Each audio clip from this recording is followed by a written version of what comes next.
Hey guys, I'm here playing DayZ Origins. It's a new mod for DayZ, which in itself is obviously a mod. It's similar to DayZ 2017 or DayZ Plus, which both add content to the game and change up a bunch of things within it. The idea of this one is somewhat to add a story to the survival of DayZ.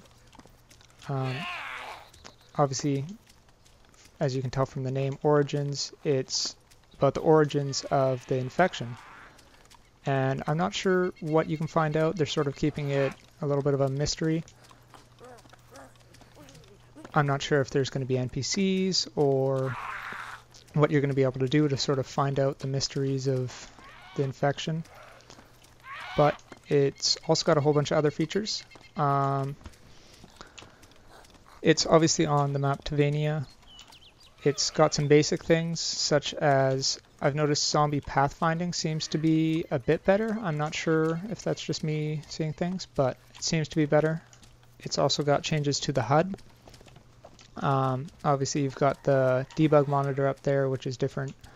And then you may have noticed the HUD on the bottom right is a little bit different. Rather than just changing colors, it actually sort of like a health bar would for the food and water and the blood sort of goes down a little bit, so you can more easily tell what level you're at, which is really helpful.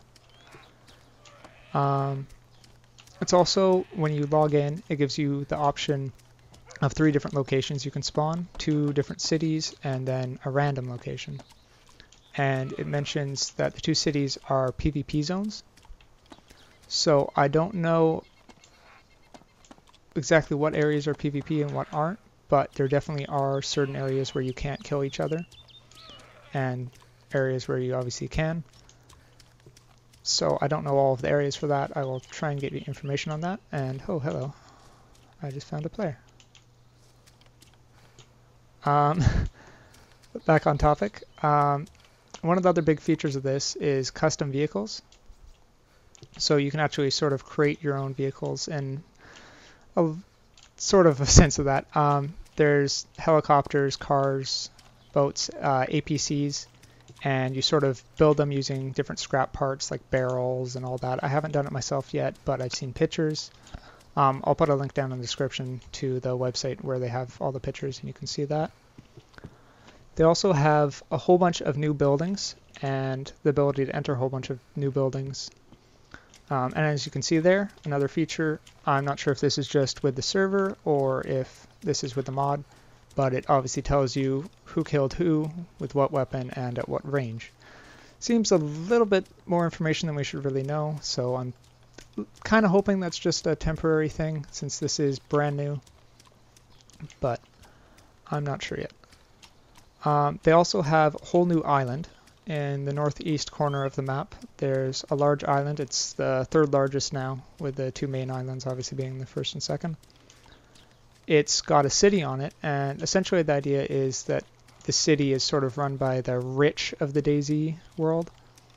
They've got what I'm assuming are all NPC mercenaries that are protecting it. They've got lots of weapons and stuff there that you can steal. Obviously you have to boat over there and take it from them, which can be a bit of a fight. The day-night cycle, which I quite like, is 4 hours rather than a full 24 that DayZ normally is. And lastly, the sort of scariest bit of this is a zombie called, or creature, or whatever you want to call it, called Patient Zero, which is somewhere part of the sort of story behind it. It's supposed to be a very, very, very fast and strong zombie that will fuck you right up. Fortunately, I haven't found it, so I can't show you guys, and they haven't really shown much on it. I said finally, but there's actually one other thing.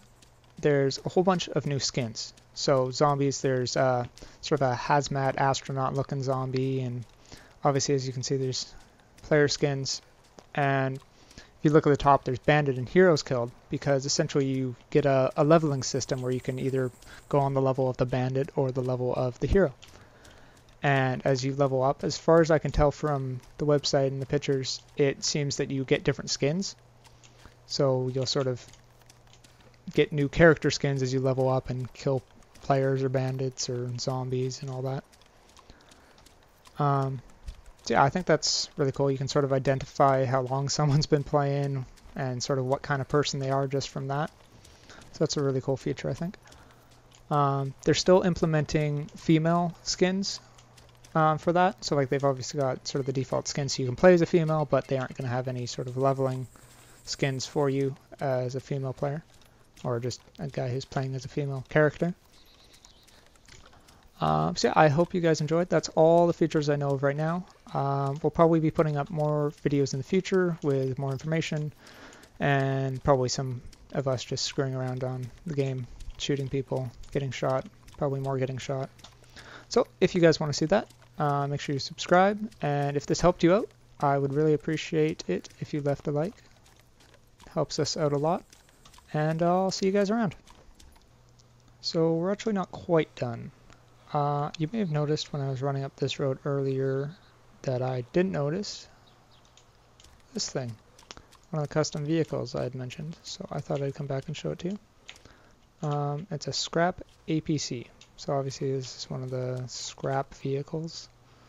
I saw a little go-kart earlier, there's a helicopter, a boat, it's obviously a sort of heavier land vehicle. Obviously can't really do anything with it right now. Not really sure exactly how it works. I did see one earlier that allowed me to actually, when I use the scroll wheel, add parts like windscreen glass and other car parts like that. So I'm guessing that's sort of how you build them and make them up. I'm not sure why it's not giving me that option now, but I thought it'd be something you guys might want to see. So yeah, I'll see you guys around.